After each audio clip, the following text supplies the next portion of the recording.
Mereka ngebully aku tuh karena mereka dengar dari kanan kiri kayak nih orang nih kayak gini problematik loh gitu-gitu atau apa gitu. Orang tuh ibaratnya jelek gitu karena beauty privilege is real kan. Jadi memang orang tuh lebih menghargai kita ketika kita cantik.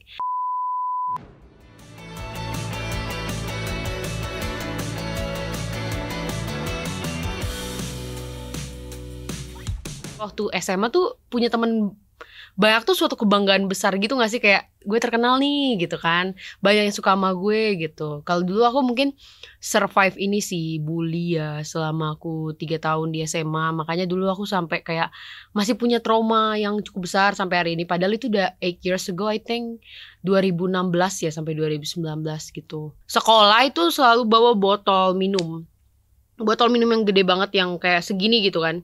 Nah terus aku tuh selalu penuh botol minumnya. Tapi tuh teman-teman aku misal lagi haus satu kelas kan, ada yang cowok nih misal atau siapa gitu haus, dia tuh nggak pernah minta botol minum aku karena jijik gitu kan, karena jijik. Maksudnya kayak ada stereotip tertentu lah terhadap aku gitu kan, mungkin itu sih yang kena. Dan saat di sekolah kan kita juga diperhadapkan dengan kakak-kakak kelas di sekolah, dan saat ini juga lagi banyak banget bully yang dialami oleh dari kakak kelas pada adik kelasnya. Pengalaman pribadi kamu tuh seperti apa? Pernah sekali, cuma bukan kayak dibully gitu, lebih ke kayak aku gak tahu mungkin ini masuk bully, tapi dia bulinya sekelas. Jadi kayak misal kalau aku lewat aku disorakin gitu. Dulu untuk anak kelas 10 itu sangat menakutkan ya. Anak kelas 10 kan masih SMA, maksudnya kecil banget gak sih, maksudnya masih SMP ke SMA itu dulu kayak gitu. Nah itu juga mereka ngebully aku tuh karena mereka dengar dari kanan kiri kayak nih orang nih kayak gini problematik loh gitu-gitu atau apa gitu. Jadi waktu kelas 10 tuh bisa dibilang posisi terendah dalam hidup lah. Sampai sekarang tuh aku masih punya trauma kalau misalnya bagi kelompok. Karena dulu tuh sering banget kayak misalkan aku tuh kalau misalnya aku dimasukin ke kelompok, aku tuh dibilang kayak jackpot gitu. Misal kayak aku kan guru suka bagi-bagi, misal kayak timnya A, B, C, terus aku tiba-tiba dimasukin ke grup B, dapet jackpot kayak gitu. Jadi sekarang kalau bagi kelompok, aku tuh masih yang kayak gemeteran kayak aduh ada nggak ya yang mau satu kelompok sama gue kayak gitu sih. Salah satu bully kan adalah body shaming. Itu kan menyakitkan juga. Apakah kamu juga pernah mengalami itu, dan seperti mungkin ejekan-ejekan apa yang kamu pernah alami? Oh pernah banget sih. Kalau aku tuh sapu ijuk ya, karena rambutku kan nggak begitu rambutku tuh kayak kering dan nggak lurus gitu. Jadi kayak aku tuh kan ini dulu tuh smoothing, terus kayak rambut tuh nggak naturally lurus gitu. Jadi dulu sering banget diajak sapu ijuk, apalagi aku tuh nggak lip tint gitu, nggak pakai lip tint gitu loh Kak ke sekolah. Aku tuh bener-bener sekolah yang kayak ikat rambut sekolah udah gitu, nggak yang kayak makeup atau bedak tipis-tipis gitu-gitu. Jadi orang tuh ibaratnya jelek gitu karena beauty privilege is real kan. Jadi memang orang tuh lebih menghargai kita ketika kita cantik. Dan itu tuh baru kurasakan sekarang. For example dulu tuh kayak aku dulu misal kayak melakukan sesuatu itu pasti dianggap salah gitu. Tapi ketika aku udah lebih tahu, udah bisa treatment, udah tahu gimana lebih cantik, makeup dan segala macam, orang tuh start appreciating kita. Itu udah masih soal cantik doang, belum soal duit. Apalagi kalau kita punya duit, punya fame, punya nama, lengket semua orang ke kita langsung kayak gitu. Dari situ gue tahu jadinya siapa yang orang-orang yang ada di hidup gue waktu gue sulit, dan mana orang yang ninggalin gue waktu gue lagi di titik terendah kayak gitu sih. Kalau misalkan di sekolah kan pasti kamu terlihat harus kuat. Itu seperti mungkin yang kamu alami di rumah, di kamar. Pernah sih kayak nangis gitu pernah. Tapi aku tuh tipe orang yang memang gampang lupa gitu loh Kak. Kayak aku lupain aja tapi aku catet baik-baik, kayak bukti mereka mengolok-ngolok aku screenshotnya aku simpen sampai sekarang gitu. Jadi kalau something happen, I know what to do gitu kan. Kayak I also get my major, gelar di belakang namaku. Aku juga, pokoknya aku bikin diriku sebisa mungkin aku benar-benar senang sama prosesku. Jadi aku bisa protect myself lah. Kamu sempat bilang kamu berjuang untuk menghadapi kehidupan yang terbilang gak mudah. Memang seperti apa sih yang Esther alami kisahnya? Setelah kamu sekolah, ada momen mungkin yang kamu rasa kehilangan atau seperti apa yang kamu udah? Jadi aku tuh lahir, bisa dibilang aku lahir dalam keadaan hidup yang cukup ya. Jadi orang tua aku punya mobil, pekerjaan bagus dan segala macam. Jadi kalau orang born poor, aku born rich gitu. Tapi hidup tuh kayak gini tuh turun. ke sini. Jadi kayak misalnya orang dari sini naik ke sini, aku tuh sini ke sini gitu. Turunnya tuh ke sini jauh ke bawah gitu. Jadi misal temanku bisa ke Universal Studio, ke keluar kota, lalala gitu, aku enggak. Terus kayak misal sesimpel kayak temanku bisa nongkrong ke mall, ya 100.000 berapa sih gitu. Aku nyari 10.000 susah banget kayak gitu. Aku tuh dulu sampai jual susu kedelai di sekolah tuh SMP. Satu susu kedelai itu 2.000. Jadi aku bawa ke kantong isinya 10 biji susu kedelai, aku jualan di sekolah waktu SMP. 20.000 ya. Berarti kan kalau laku 10 itu pun yang beli temanku karena kasihan gitu. Kalau sekarang 20.000 berapa sih? Tapi bagi aku dulu tuh benar-benar kayak wah, gede banget sih. Apalagi kan aku keluarga berempat ya, anaknya 4 gitu. Dan ya orang tua aku bukan pekerja yang kayak ibarat istilahnya PNS atau apa gitulah. Jadi kayak ya benar-benar ya kalau nggak kerja nggak makan istilahnya kayak gitu. Jadi benar-benar sulit sih. Jadi aku harus mempospon apa yang aku pengen. Misal ternyata teman-teman aku liburan keluar kota aku nggak bisa ikut, atau temanku beli iPhone aku nggak ada gitu. Dulu tuh susah banget kan soal keuangan gitu. Makanya kan papaku juga meninggalkan karena ya mungkin dari segi rumah sakit dan segala macam juga sulit kan mungkin atau apa gitu. Dan juga kan kita nggak bisa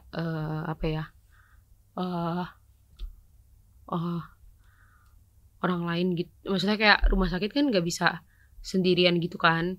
Jadi benar-benar harus involvement dari banyak orang gitu. Jadi terus aku kan waktu itu merantau di Jogja. Terus kan jadi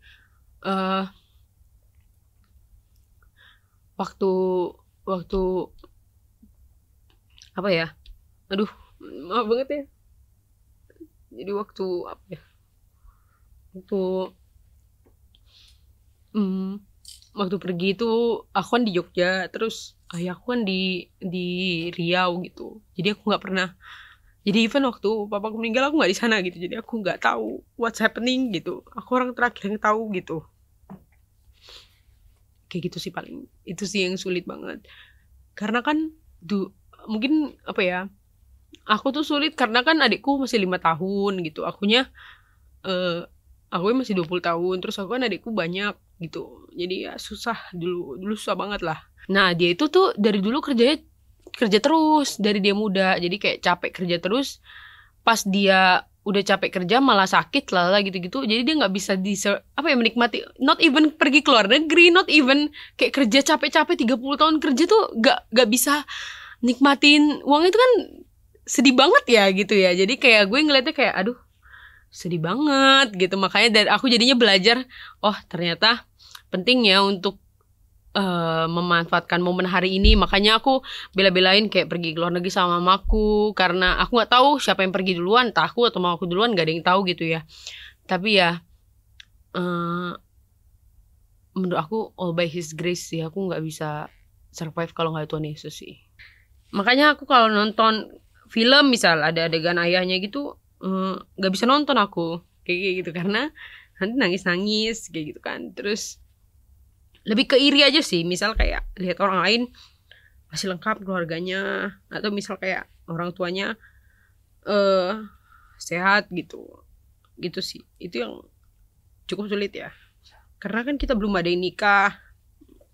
Terus kayak kenapa waktu gue berhasil tuh pas bokap gue udah nggak ada gitu, kayak gue punya duit pas bokap gue udah nggak ada gitu. Jadi ya cuma, maksudnya bukan berarti nyokap gue nggak bisa deserve all the money ya, maksud gue sayang aja gitu ketika orang misal udah punya anak, udah punya cucu baru akhirnya meninggal gitu. Kalau gue kan posisinya ya kayak gini aja kayak gitu sih.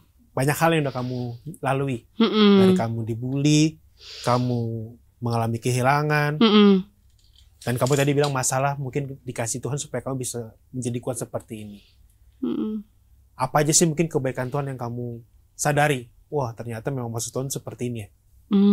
Kebaikannya, satu, keluargaku sehat ya. Maksudnya keluargaku yang ada untuk hari ini gitu. Bisa jadi saluran berkat dari konten, saluran berkat dari opportunity dan segala macamnya. Itu sih. Dan juga tentang doa. Bagaimana kamu yakin kekuatan doa? We can also connect with God through our hearts. We just talk, God, I'm in this situation, can you just please kayak bisa gitu, atau kayak perbuatan kita kayak gitu. Jadi dan juga perkataan kita itu juga masuk sih menurut aku ya. Kekuatan doa luar biasa, tapi aku gak tahu specifically gimana. Tapi I always believe kalau gak karena gue request sama Tuhan so many things, kayaknya gak bakal kejadian deh. Karena kita mungkin mikir kayak, oh Tuhan tahu kok apa yang gue mau. Tapi ya Tuhan tuh lebih senang kalau anaknya ngomong langsung. Sama aja kayak bokap kita yang pengen kita yang ngomong langsung. Padahal dia tahu sebenarnya kita mau boneka itu, tapi dia pengen kita yang request kayak gitu sih. Bagaimana kamu merasakan penyertaan Tuhan Yesus di dalam hidup kamu sampai saat ini? Kamu banyak banget prestasi. Aku juga lihat banyak banget hal-hal yang kamu dapatin. Aku percaya kayaknya not any single person in this world can survive without God. Tapi dengan Tuhan memberikan aku orang-orang yang tetap mendekatkan aku ke Tuhan, circle-circle yang tepat kayak gitu. Dan bagaimana arti Tuhan Yesus di dalam hidup Esther? Jesus is like everything, I guess. Karena I also lahir as a Christian. Dengan lahir di keluarga Kristen menurut aku udah privilege banget. Karena I don't need to. Aku punya temen yang kayak tidak lahir dari keluarga Kristen, dia harus belajar dari awal lagi, terus juga dia harus diskusi ke orang tuanya segala macam. Sementara aku, I can just talk simply with my mom and like my dad like about kenapa ya Tuhan gak bantu kita, kenapa ya, maksudnya kayak we can just simply talk about that dengan kepercayaan yang sama gitu. Jadi thank you lah buat Tuhan Yesus for choosing me as one of your daughters gitu sih. Dan apa sih pesan yang ingin kamu sampaikan kepada sahabat Super Youth untuk remaja-remaja dalam menghadapi mungkin bullying, dan bagaimana cara mereka bisa survive seperti yang udah kamu lewati juga? Untuk survive bully, jujur bukan hal yang mudah. It's a hard thing to do. Tapi please do remember that you're not alone in this world and God is there. Dan please kalau misalkan udah sangkut pautnya ke fisik, please do say something, entah itu ke orang tua atau ke siapapun, dan put your trust in God sih, karena God is never sleep and He will protect you if you trust in Him. Itu sih dari aku. Buat semua sahabat Super Youth yang saat ini sedang bergumul dengan berbagai masalah, kamu yang merasa sakit hati atau menyimpan kebencian atau kepahitan dengan orang yang menyakiti kamu seperti teman, sahabat, keluarga. Buat kamu yang saat ini merasa terpuruk, merasa kesepian, dan tidak ada yang peduli dengan setiap masalah yang lagi kamu hadapin, ini waktu yang tepat untuk kamu langsung kontak nomor di bawah ini, karena layanan doa dan konseling CBN secara khusus mau berdoa buat kamu.